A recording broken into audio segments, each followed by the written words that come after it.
Hey, welcome to Girlfriendship, where we're celebrating new, fantastic relationships, old and new.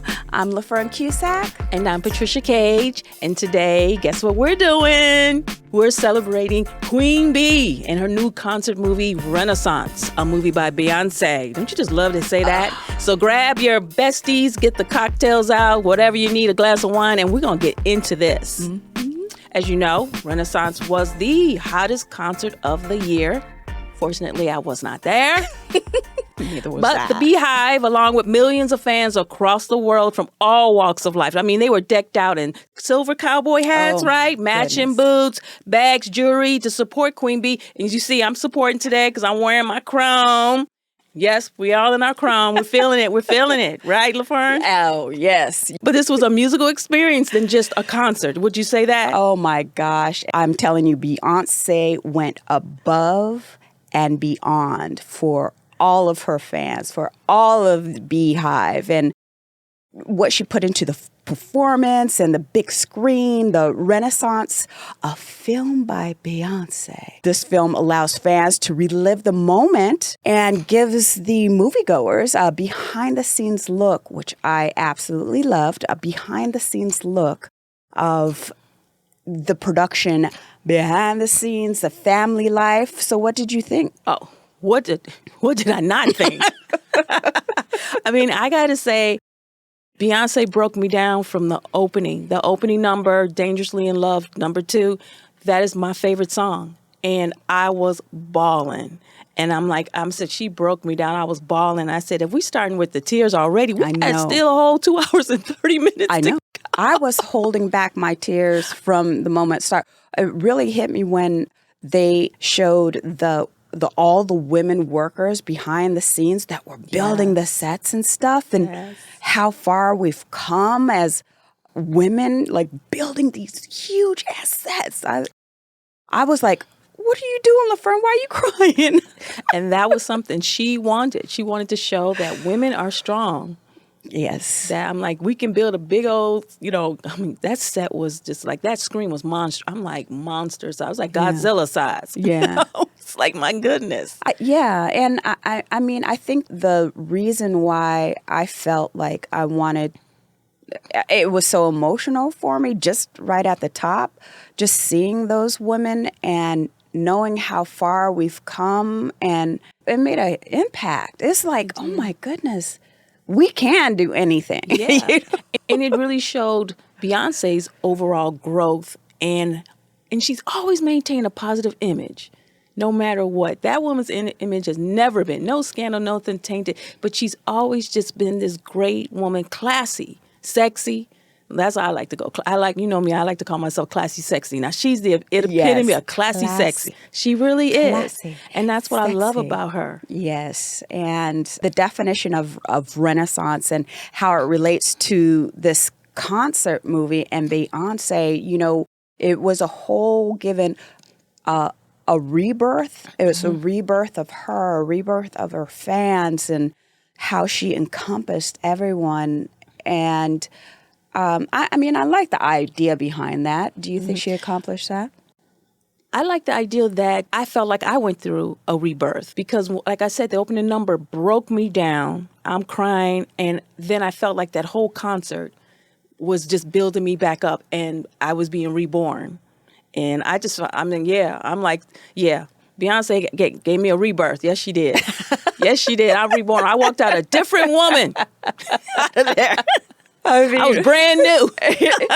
But it was a celebration of life, but also the way it encompassed all of.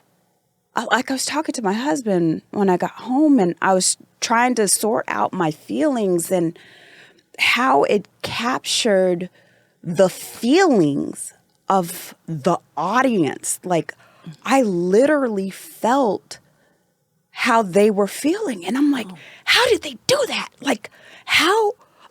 Who was the director? How did they capture the feeling of that audience? I was like, reactions, he would find those faces, the reaction of the fans was a movie within itself. I know.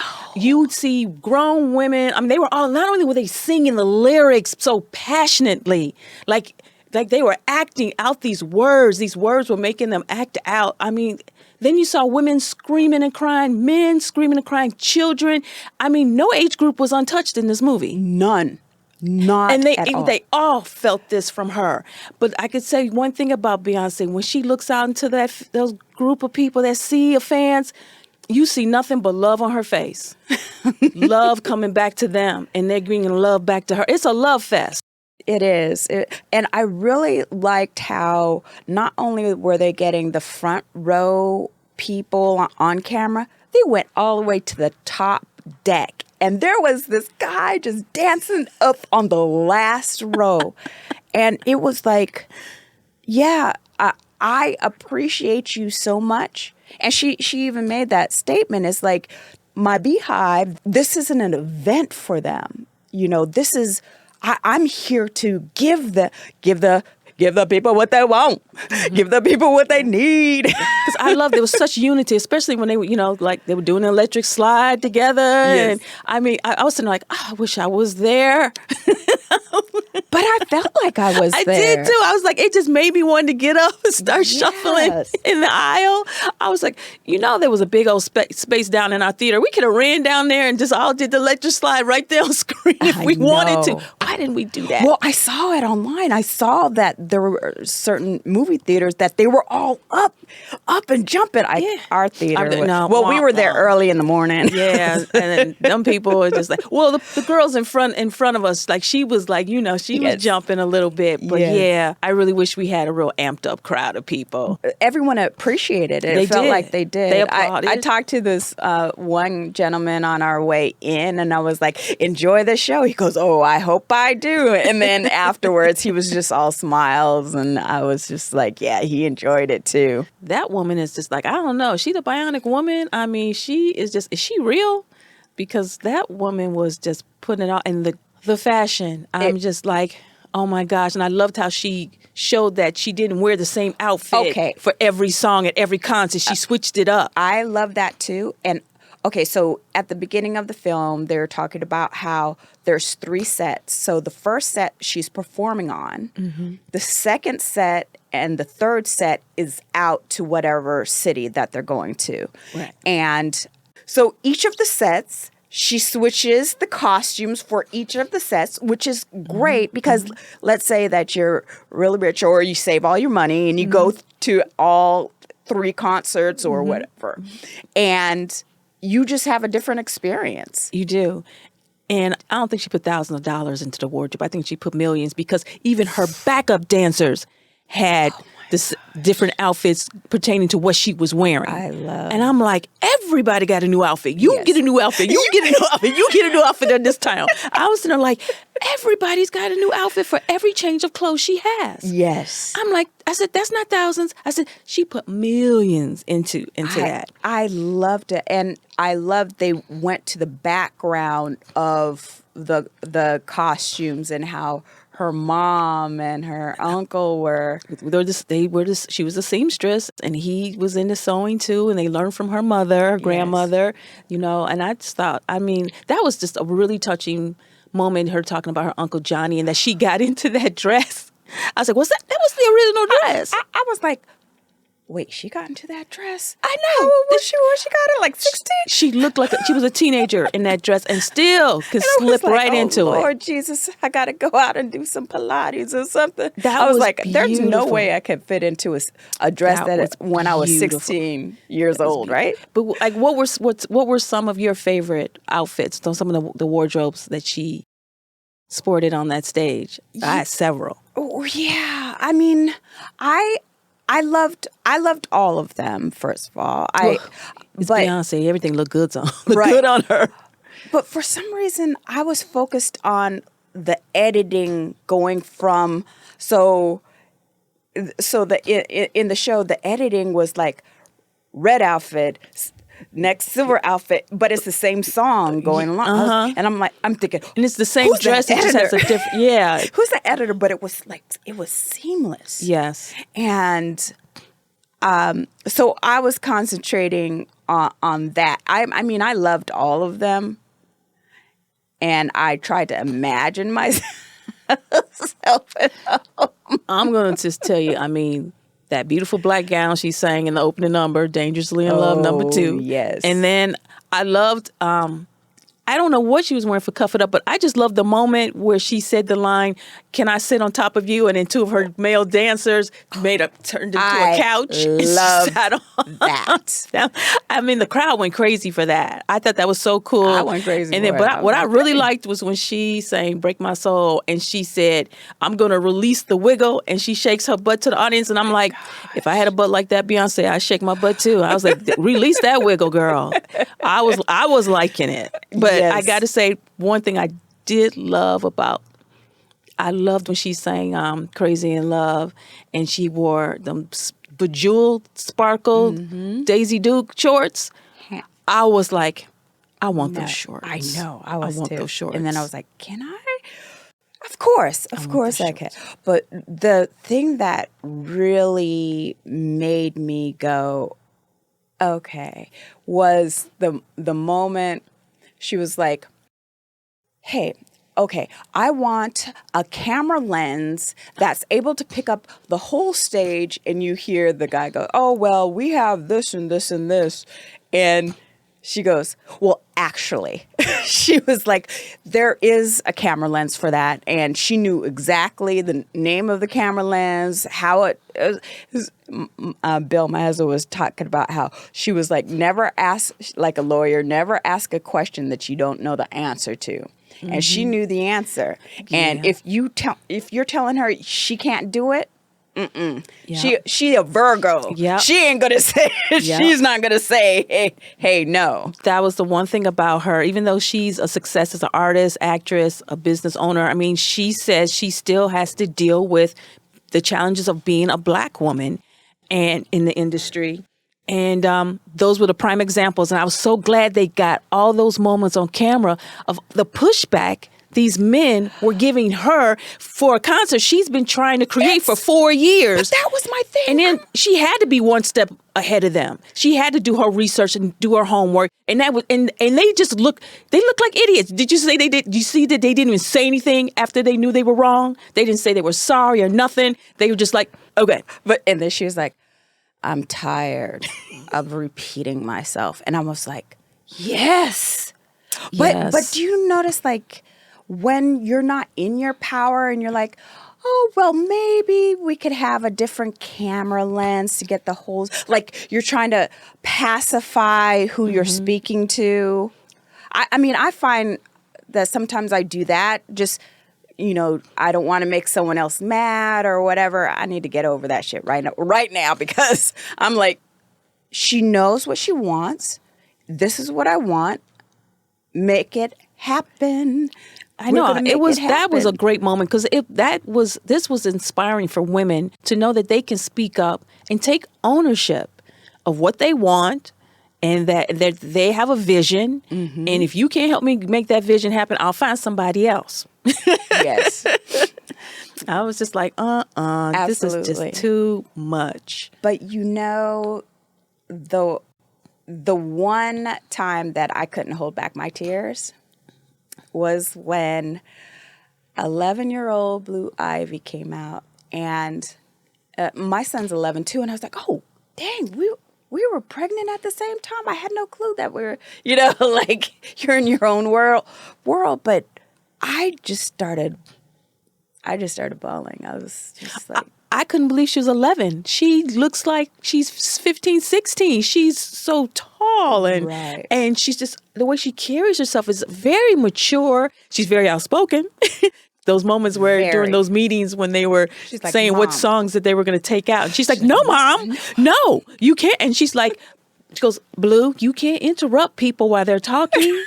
You have to wait. And I'm like, it was good to see the emphasis on family values in this, because it was good to see her traveling from town to town, and she's mothering 3 children. They're flying in these jets and the kids are sleeping on the couch and she's just doing this juggling act of being on stage at night, and then she's got to be mama, and then she's talking about how everyone's sleep on the plane, but she said it takes me at least 2 hours to come down from this before I can go to sleep. I was amazed. And I know that, people say, oh, well, she has money and she has people that help. And it's still, you still have to break that thing of, okay, my son or daughter, my child needs me right now. I need to snap out of because it doesn't matter what's happening in your life. Your kid is going to say, I'm demanding right now, your attention. And to be able to snap out of it and build a multi-million-dollar set, every little sparkle, sequins, it blew my mind. And I was like, man, am I an underachiever? But I'm not. It's just, I love the balancing act that she did. She did. I mean, even the fact that when she shared that, yes, I drive them to school when I can. And I'm just like, Beyonce drives her kids to school. I'm like, she's hands-on. Oh, this is what I said to my husband, how she said she was heartbroken because some child at school had a phone and showed Blue Ivy the negative of her negative comments of her dancing. Well, she didn't want her to be a part of the show in the first place until Blue wore her down. Yes, she did. But they made a deal like, okay, well, if you do this, then you can do this. You can have one show. And then she ended up being in all of the shows, right? Yeah, well, when she read about the negativity, Blue, I think, wanted to step up and prove to them, I can dance. And so she started training with the dancers every day and practicing with them. And she said, you can only get better. And that's what she did. Amen. And it's like the Knowles family, we're not going to lay down and die. We're going to get up and keep going. And I mean, that's where... That's tenacity. That girl, and she got it from who? Her parents. Her parents, exactly. I believe. Yeah. It was truly amazing to see this child not crumble from being online, and keep your kids offline. But I mean, another aspect, I really love seeing the relationship between Beyonce and her mom, Tina.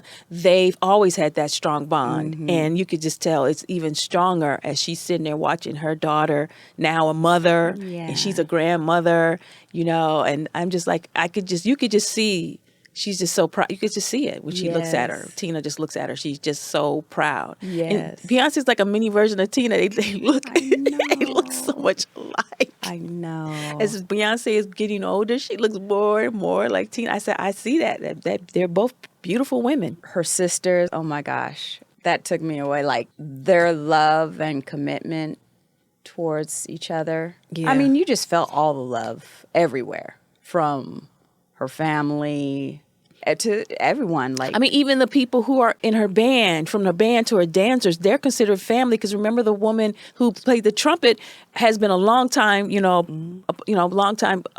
part of her, ensemble on the road. And then she's like, tells her she's pregnant. And you watch as the tour goes on, this woman is still out there playing that trumpet, and her belly's getting bigger and bigger and bigger on every town, to the point she looks like she's ready to go any minute. And she's out there just blowing that horn. But Beyonce's giving her the opportunity. I'm not going to sideline you. If you think you can go ahead and work and be pregnant and get out there and blow that horn, I'm going to show the beauty in that. And she did. I know. And that was so eye-opening for me as well, because you think in this day and age, women don't get that, oh, you're pregnant still? Like, oh, you can't do this.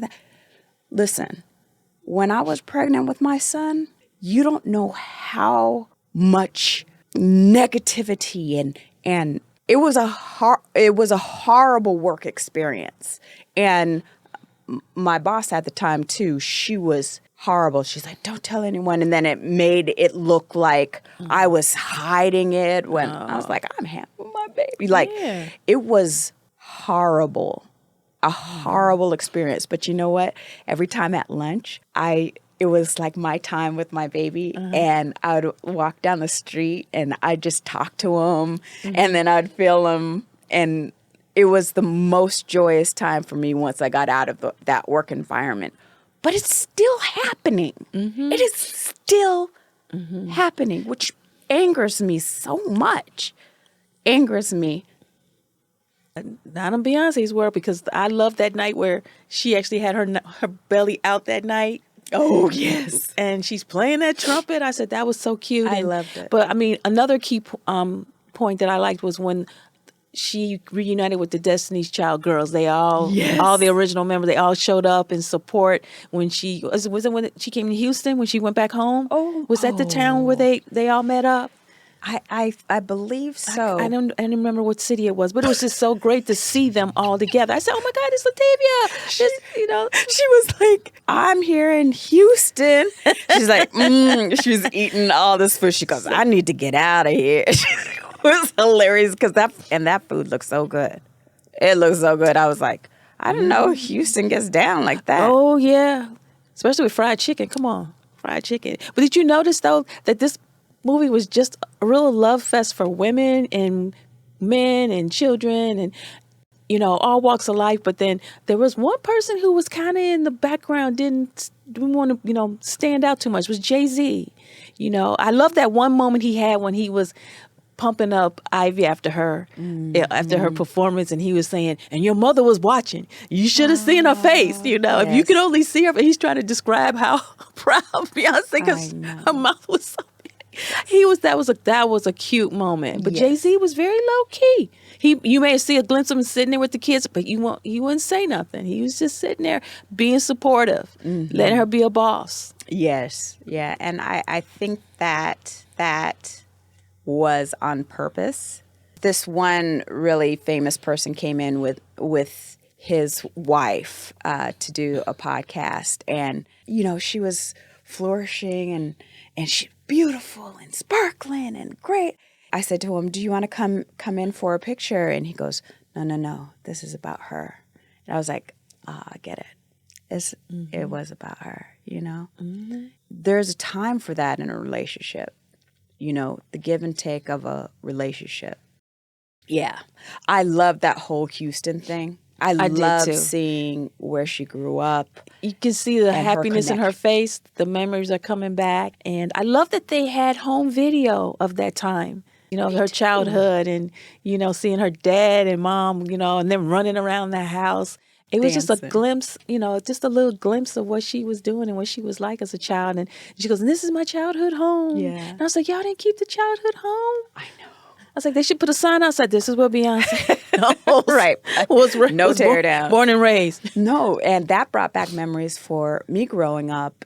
Is every holiday we would have a dance off. Like every holiday we'd be dancing, and my brother and my cousin Jennifer, they always won. I thought, anyway, that's another story. I need some therapy for that or something. But it was really good. It was really good to see that I could relate on that level of like, yeah, we're all celebrating.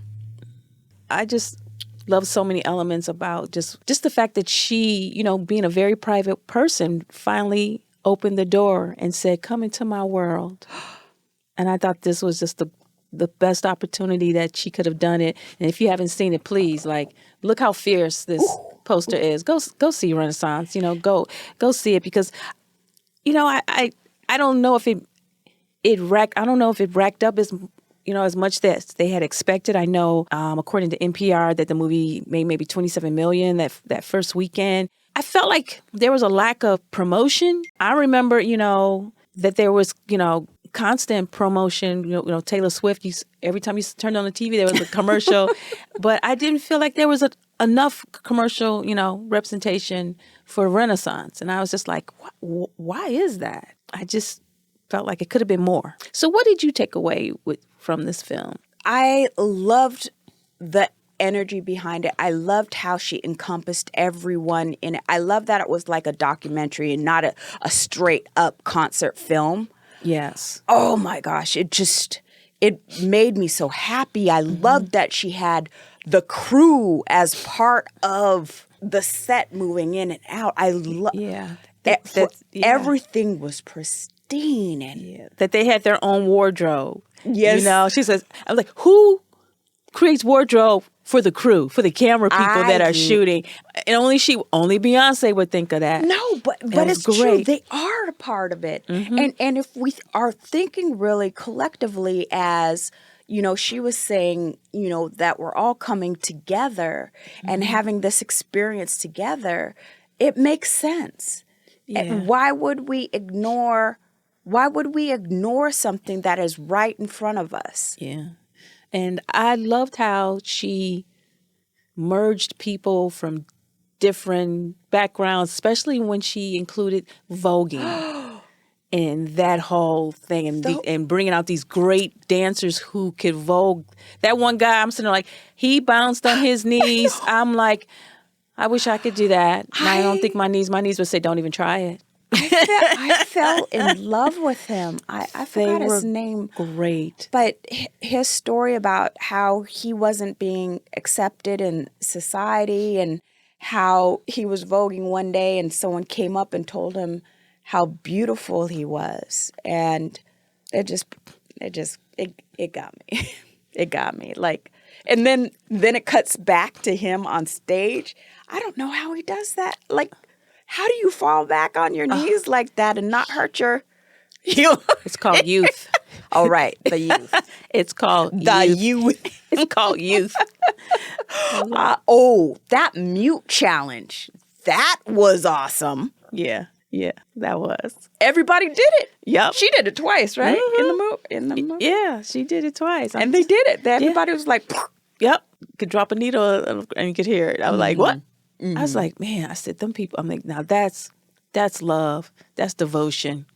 That's knowing your artist. Yes. But what kills me was this, like, they kept showing certain people over and they just knew all the words. Like, these people were just like, it was like they read a book a million times and they could just recite it. That's how they would read. They were sitting there just singing it with conviction. Right. Because they felt it. Animated. And they would feel. Felt the music. They felt like her they words. Felt everything. Mm-hmm.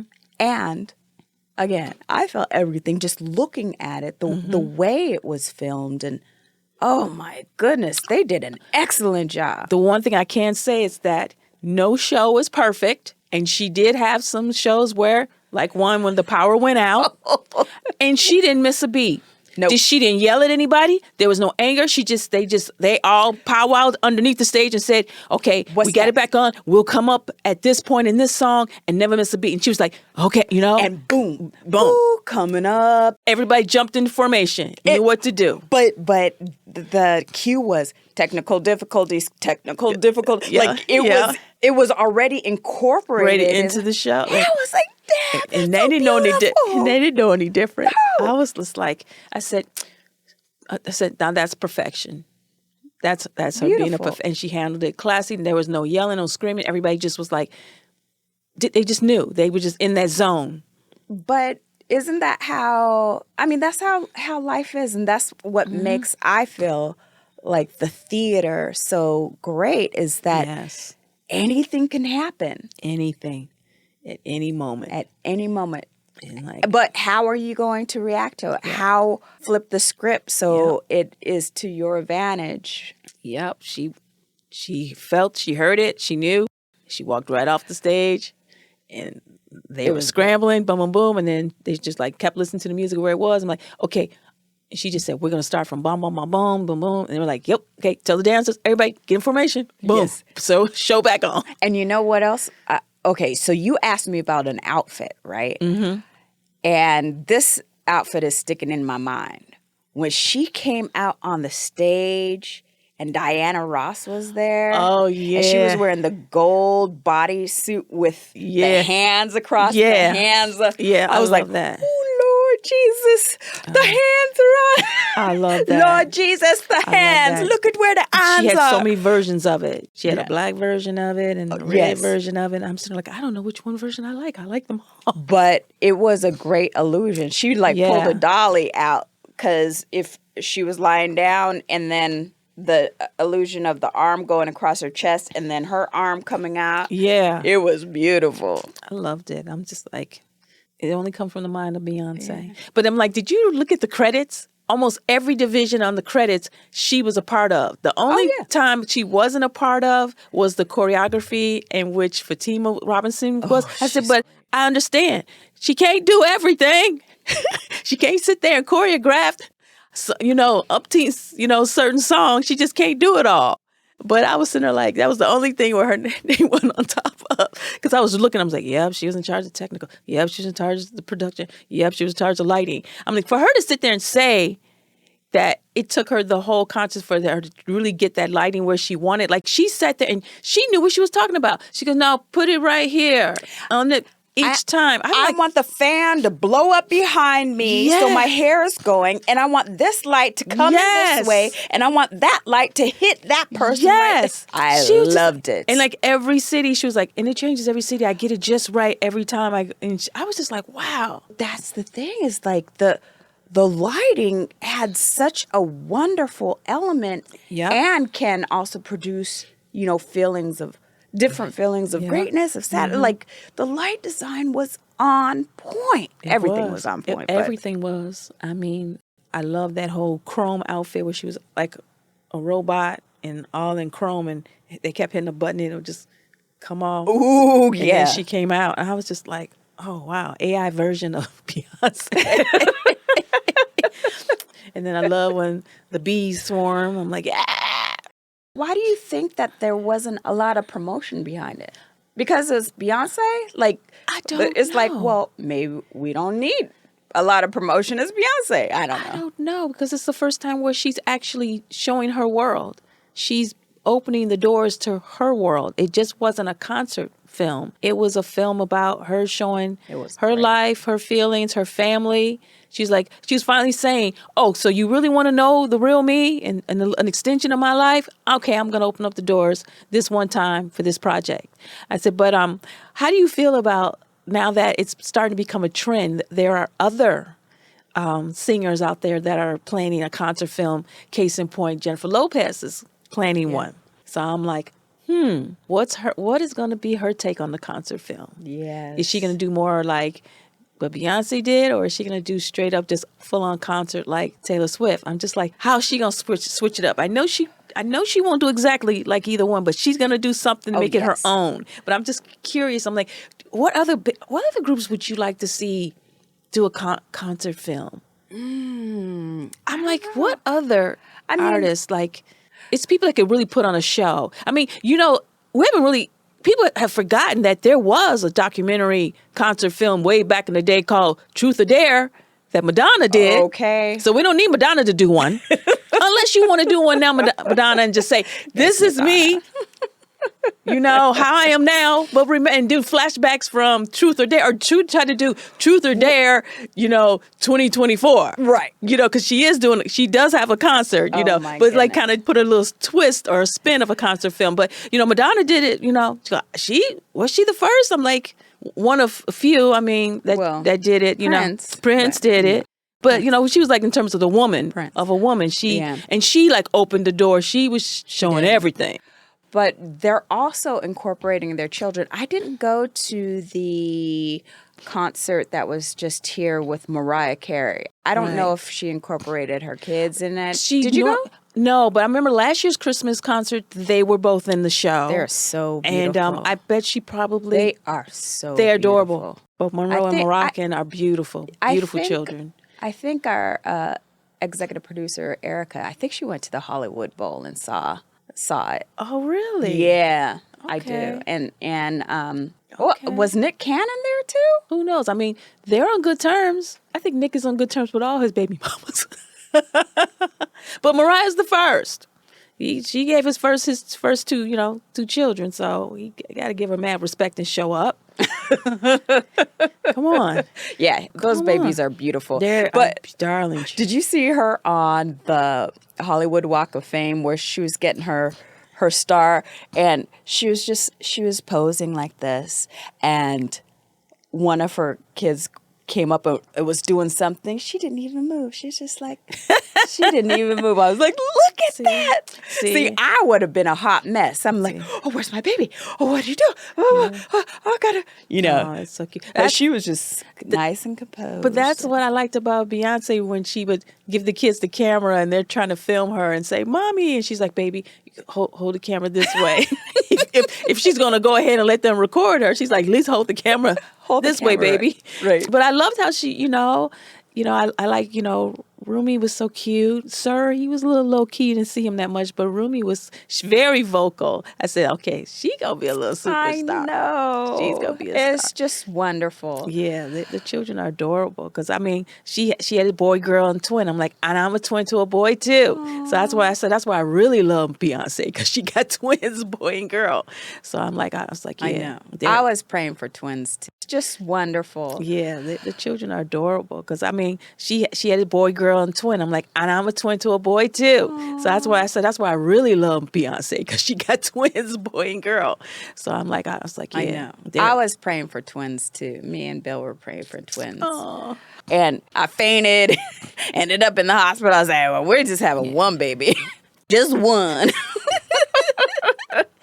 But yeah, Beyonce just was always full of surprises all the way to the end, because, it's another great marketing mind that she has. She closing credits was with a new song. Oh, yes. When we were looking through the credits, I was trying to see all the credits for the music, but I think if I heard correct, she puts everyone in the album, like, if she samples or whatever, like, their names are in it, because they're, the music industry itself, they don't give people credit. Yeah, because she did do a little sample of Vogue, from Madonna, so she could get that whole Voguing segment done, which was spectacular. It was beautiful. Yes. It was just beautiful. Yes. I loved it. But she is a marketing machine. And another marketing element was in the theater, at the movie theater, you could have bought a special, like,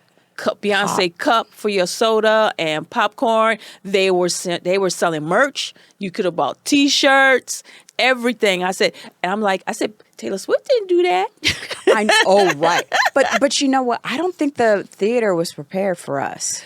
They weren't, because we learned about the popcorn and the cups when we after we bought the regular popcorn. Yeah. I look over and say, hey, what's that cup over there? Is that a Beyonce cup? He goes, oh, yeah, that's for the movie. I said, well, that's what we're here for. Right. Did I give you the poster? No, you didn't give us the poster. Like, they almost denied us of our poster. I was like, we have to get the poster. I'm like, okay, they were not ready for us. No, I was like, wait a second. I mean, I know it was early in the morning, but you just got to be ready. Like, ready. You should have that poster right up front. Mm-hmm. It's an experience. They should have made this an experience for us. They didn't. But we still did have fun. It's Beyonce. How can you not have fun? Beyonce. What do you think's next for Beyonce, Patricia? A vacation. You are hilarious. That's what I would be doing. She said it on the beach with the kids. You were hilarious. I'm just saying, that woman's tired. And don't ask her to do no Christmas shopping. You better be shopping for her. But the one thing I did like that she did in the beginning of the movie that really touched me was that how she said what she was thankful. That she got that long list of what she was thankful for. That she had. I thought we were about to have some church for a minute. I know. What are some major takeaways for you besides? What's the song that I started bawling on that? You won't break me. Break my soul. You won't break my soul. That one was a good one. Break my soul. That is an anthem. That's for me too. That's just. I need that more than anything this year because it's been that kind of a year. Like what's your mom say when you have no words? Just raise your hand. Just raise it. And then the fact that she opened when when you have no words, just raise your hand. Just raise it. And then, I mean, the fact that she opened with my favorite song just blindsided me. Because I sat there and I heard the instrumental and I went, no, she's not. No, she's not going to open this. No, I'm not going to have a Lion King moment here where I'm about to cry at the beginning of the movie and then we still got a whole movie to go. Yes. And I said, she's singing my song and I just bawled. I mean, it's the most beautiful love song I've ever heard her sing.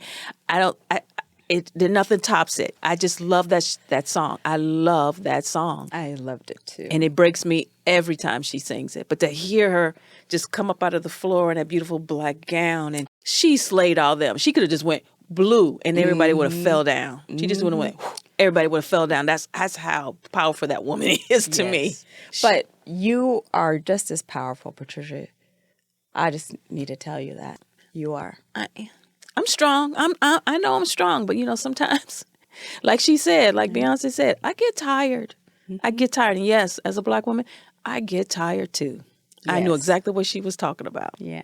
And if you saw, back to her energy, she started off real slow and then she ramped it up to the edgy, Sasha Fierce. Yeah, and then she did the and then the all flaws and all. I love that song. She went into that, and she just slowly got the momentum going. She didn't want to give any heart attacks because she could have. That's why she started off slow and built it up. But you know what was really interesting was she said that this was the first time that she was able just to go out on stage and not care, like just to release all of it and be like, look, okay, I'm not going to worry about this and that. I'm just going to, what'd she say? She said, I can't be responsible for what happens on stage. I can't be responsible for what happens on that stage. That woman can put some people in, cardiac arrest if she don't watch it, especially with that wiggle. Oh my gosh. That wiggle. I was like, girl. She's so beautiful. I was like, I ain't mad at you. I said, if I had a butt like Beyonce, I'd be wiggling, releasing the wiggle all day long. Walking through the house, just wiggle. You do. I was like, yes, you do. But you do. But this is... Because you fine, Patricia. Just ask your boyfriend. Don't start. This has been an experience, girl. I loved it. And thank you for getting me out the house. This was such a really good experience. It changed my point of view of life and who I am. Mm-hmm. It did. And ask my husband. He knows. I was talking to him for hours. Yeah, she released the wiggle and she went home. That's what she did. But, to all you amazing BeyHive fans, we had the absolute blast delving into your world of Renaissance. Amen. A film by Beyonce on this episode of Girlfriendship. It was so much fun. I really like to hang out with some BeyHive people and get all chromed up. I was loving this. I was liking this whole chrome effect. I'm feeling it. It's a movement, Beyonce. It's a movement. It is a movement, just like our podcast. And thank you guys so much for tuning in, listening to us on all the podcast platforms and watching us on YouTube. Thank you so much for your love and support. Yep. And if you enjoyed this show and you want to join our fantastic Girlfriendship squad, hit that subscribe button. So everybody, until next time, stay fabulous and mute. The Girlfriend Experience is brought to you by Inferno Productions. Hosted by LaFern Cusack and Patricia Cage. Executive produced by Ulani Gray and Erica McCartan. And produced by Lauren Bond. Thanks for joining in the Ultimate Girlfriend Fest.